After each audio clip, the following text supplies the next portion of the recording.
네, 전두환 전 대통령이 5.18 피고인 신분으로 내일 법정에 섭니다. 내란 혐의로 구속 기소돼 재판을 받은 지 23년 만인데요. 네, 세간의 관심은 이제 내일 전 씨의 연희동 자택과 광주지법에 쏠려 있는데요. 관련 내용을 전지현 변호사와 함께 짚어보도록 하겠습니다. 안녕하세요. 어서 오십시오. 안녕하세요. 네, 앞서 이제 수차례 공판에 나오지 않았던 전 대통령이 이번 법원의 구인장 발부에는 나오게 됐는데요. 이 수갑은 차지 않는다고 하는데 먼저 말씀 나눠볼까요? 어차피 나오시게 될 거를 왜 지금까지 이렇게 계속 미뤘었는지 강제 구인한다고 하니까 이제 겨우 나오는 게 별로 모습이 좋지는 않아요. 근데 네. 전두환 전 대통령 이 재판은 사실 10달 전부터 시작이 됐었는데 그동안 관할 위반이다, 그다음에 내가 알츠하이머라서 출석이 불가능하다, 독감이다 이런 이유로 계속 불출석을 하다가 결국 이제 법원에서 강제 구인장을 집행한다고 하니까는 출석을 하게 됐고, 혐의는 사자 명예훼손이라 그래가지고 예. 2017년 4월에 회고록을 발간을 하면서 당시에 고 조비오 신부에 대해서 헬기 사격은 없었고 고 조비오 신부가 이를 목격했다고 하는 거는 거짓말이다, 이렇게 악의적인 주장이다 해가지고는 이게 사자에 대한 명예를 훼손했다, 이 혐의로 기소가 된 겁니다. 예. 수갑을 말씀하셨는데 자진해서 출석을 하겠다고 하니까 법원에서는 법원에 도착하면은 그럼 구인장을 집행하겠다 이렇게 얘기를 하고 있는데, 수갑은 사실 반드시 채워야 되는 건 아니에요. 어허, 그 네. 지침을 보면은 자해 우려가 있거나 도주할 우려가 있으면 그때 이렇게 할 수 있게 돼 있거든요. 근데 자해 가능성은 일단 없어 보이고 고령인 신분을 고려할 때 도주 가능성도 없거든요. 또 자진해서 출석하겠다고 얘기를 하고 있어서 이 부분은 생략하겠다 이렇게 보는 것 같습니다. 내일 연희동 자택에서 이제 광주까지 승용차를 타고 가겠다라고 알려져 있는데 그럼 경호는 어떻게 좀 되는 건가요? 경호는 이제 거기까지는 아마 유지가 될 거예요. 이게 전직 대통령 관련해가지고. 예우에 관한 범죄를. 예. 네.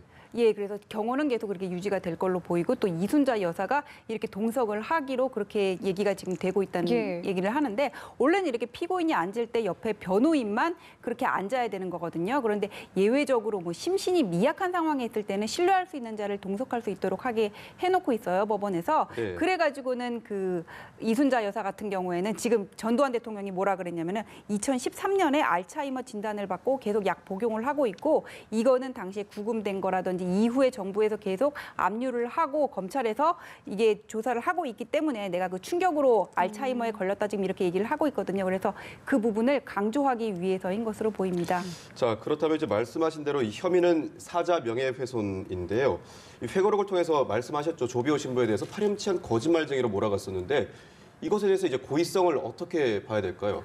사자 명예훼손과 관련해서는 일단 그 헬기 사격 부분 있잖아요. 그 헬기 사격 부분 조비오 신부의 그 증언을 가지고 전두환 전 대통령이 거짓말쟁이다 이러는 거잖아요. 네. 그러면 헬기 사격 부분이 사실인지를 먼저 살펴봐야 되는데, 검찰에 따르면 5.18 당시에 주한 미국 대사관 그 비밀 전문이라는 게 있는데, 그 내용을 보면은 군중들이 해산하지 않는 경우 헬기 사격을 하겠다 했고 경고가 있었고 실제로 발표가 있었다 이렇게 얘기를 하고 있어요. 네. 그리고 국방부의 5.18 특조위 조사 결과도 헬기 사격에 대해서 그렇게 진술을 하고 있고, 또 그 광주시에 있는 금남로 전일 빌딩에, 여기가 상당히 고층 빌딩인데 예. 그 위층에서 이렇게 타는 흔적이 발견된 것들이 있거든요. 예. 그래서 이 부분은 별로 문제가 없을 거라고 보여져요. 근데 그 다음이 이제 고의성 문제인데, 이건 뭐냐면 예. 전두환 전 대통령이 그 사실을 알면서도 악의적으로 조비오 신부에 대한 명예를 훼손했냐, 예. 이 부분인데, 이 부분에 대해서는 사실 검찰이 전두환 전 대통령을 소환해서 조사를 했어야 되는데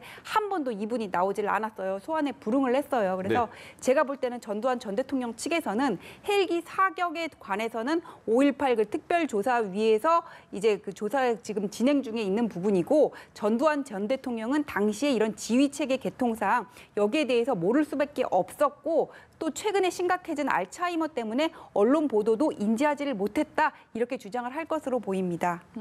말씀하신 대로 나와 모든 게 무관하게 됐고 나는 알고 있는 내용도 없다라는 주장을 거듭 반복한다면 이 재판은 어떻게 좀 진행이 되겠습니까? 그렇게 한다고 하더라도 일단 헬기 사격 부분에 대해서 검찰이 충분히 입증을 하고, 예. 전두환 전 대통령의 상태가 전혀 이렇게 사물을 변별하고 인지할 수 있는 능력이 결여된 게 아니라면 그런 주장은 받아들여지기는 어렵지 않을까 생각이 듭니다. 네, 알겠습니다. 이제 다음 주제로 넘어가 볼 건데요. SNS 통해 확산된 클럽 성관계 동영상의 실체가 확인됐습니다. 촬영했었고 유포한 사람들이 이제 클럽 버닝썬 영업사원과 MD라고 하는데 구속됐다고 하는데요. 그런데 물뽕의 사용에 대해서는 부인했다고 합니다. 여기에 대해서 어떻게 해야 될까요? 그러니까 지금 그 버닝썬 VIP룸에서 벌어진 것으로 추정이 되는 그 동영상은 뭐냐면은 어떤 마약 등을 통해 가지고 여성을 강제로 성추행하는 게 아니냐 그런 의혹을 사고 있는데 거기에 대해서 이제 경찰은 이 동영상이 퍼진 사이트를 조사를 하고 당시의 등장 인물과 당시의 버닝썬 VIP룸의 예약 장부를 확인을 해가지고는 등장 인물들을 확인을 하고 사이트를 조사를 해봤더니 이 동영상을 찍어서 유포를 한 사람이 그 버닝썬의 직원으로 관계자 MD라 그러죠. 멀천다이저인 것으로 확인이 된 거예요. 그러면서 그 동영상을 찍어서 유포한 부분에 대해서는 부인을 할 수 없을 것 같은데 이 사람이 뭐냐면은 이게 지금 우리가 의심하고 있는 부분은 물뽕이라는 마약을 통해서 강제로 성추행을 한 게 아니냐 지금 이 부분인데 여기에 대해서 이 사람은 지금 뭐라 그랬냐면은 마약을 한 적이 없고 자진해서 합의해서 이루어진 어떤 성관계다 그렇게 주장을 하고 있거든요. 그런데 이 부분에 대해서는 일단 그 영상 속에 드러난 인물들에 대한 마약 검사 결과가 나와야 될 것으로 보이고 만약에 이런 일이 VIP룸에서 찍힌 이런 동영상이 있다면은 이것이 뭐 이거 하나뿐만 아니라 이런 동영상이 여기저기 있을 수가 있단 말이에요. 네. 그래서 이거는 버닝썬 관계자에 대한 그 전방위적인 전체 수사를 통해 가지고 또 발견할 수 있는 부분이라고 생각됩니다. 이 클럽 버닝썬에 대한 부분이 사실은 폭행에서 시작이 돼서 지금 저희가 짚어본 동영상 앞으로 뭐 경찰 유착부터 뭐 탈세까지 계속 번지고 있잖아요. 여기서 이제 뭐 자유로울 수 없는 인물이 바로 가수 승리일 것 같은데 문제는 다다음 주에 이제 입대 계획을 밝혔습니다. 때문에 앞으로 수사가 어떻게 좀 진행이 되는지에 대해서 많은 분들이 좀 궁금해하시거든요. 승리가 입대한다고 하니까는 지금 많은 네티즌들의 공분을 사고 있어요. 군대가 무슨 도피처냐 하면서. 근데 지금 병역법상 승리가 입대를 하겠다 이렇게 얘기를 하면은 막을 방법은 없어요. 왜냐하면은 구속된 상태이거나 형 집행 중에 있어야지 이거를 막을 수가 있는데 지금 뭐 승리는 그냥 뚜렷한 혐의가 아직까지는 드러난 게 없고 그냥 의혹만 있는 상태란 말이에요. 그래서 승리가 뭐 나는 꼭 군대를 가겠다고 하면 이건 막을 수는 없는데 만약에 승리가 자진해가지고는 나는 이게 군검찰에서 수사를 받을 게 아니라 일반 검찰에서 확실하게 내가 혐의를 털고 인정할 건 인정하고 나가겠다 이런 생각을 가지고 입대를 연기하면은 그거는 이제 받아들여질 수가 있는 부분입니다. 지금 승리 측에서는 국내 입대를 해가지고는 군 검찰에서도 수사가 이루어지니까 문제가 없다 뭐 그런 생각인지는 모르겠지만 현실적으로 공조를 한다고 하더라도 어려운 부분이 분명히 있거든요. 수사 기록은 전부 지금 검찰이 가지고 있는 거고 그래서 수사가 제대로 이루어지기가 어려워요. 군 검찰에서는. 그래서 승리가 정말 어떤 그 팬들의 선의를 얻고 이거 내가 확실하게 혐의점을 털고 가겠다 이런 생각이면은 입대를 연기하는 게 맞아요. 그러니까 이거는 본인의 선택에 의한 부분이다라는 말씀이신데 지금 이제 아레나 압수수색이 이루어지고 있습니다. 오전에 속보로 나왔는데요. 여기에서 승리 성접대 의혹도 조사 중인데 만약에 여기서 이 의혹이 사실로 밝혀져서 승리가 피의자 전환이 된다라고 한다면 이 군 입대가 좀 연기가 되는 부분도 가능하겠습니까? 피의자로 전환된 것만 가지고는 안 되고 구속영장을 경찰에서 신청을 해가지고 그게 발부가 돼서 구속 중에 있어야 돼요. 그래야지 이게 어떤 병역을 입대를 막을 수 있는 거고 그냥 피의자로 전환된 것만 가지고는 안 됩니다.